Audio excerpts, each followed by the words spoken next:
তারা তখন টিএমসির নেতাদের বাড়ি আক্রমণ করবে। মোথাবাড়ি হিন্দুর বাড়ি ভাঙা হয়েছে, তখন টিএমসি লোকেদের বাড়ি ভাঙা হবে, লুট হবে। যেমন হাসিনার বাড়ি লুট হয়েছে, মমতার বাড়ি লুট হবে। সেই এই ৮,০০০ লোক কালীঘাট ঘেরাও করবে, তখন গঙ্গায় কালীঘাটের গঙ্গায় কালায় ঝাঁপ দিয়ে পিসি ভাইপোকে পালাতে হবে। সেই দিন আসছে। সবাই লুট করেছে, কোন এমএলএ এমপি বাদ নয়, কোন লোকাল নেতা বাদ নয়, সবাই ভাগ পেয়েছেন, প্রসাদ পেয়েছেন।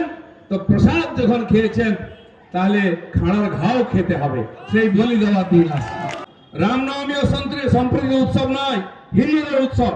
আমাদের রাষ্ট্রপুরুষ, আমাদের মর্যাদা পুরুষোত্তম রামের জন্মতিথি। কেউ যদি তাকে পূর্বপুরুষ মনে করে, ওয়েলকাম।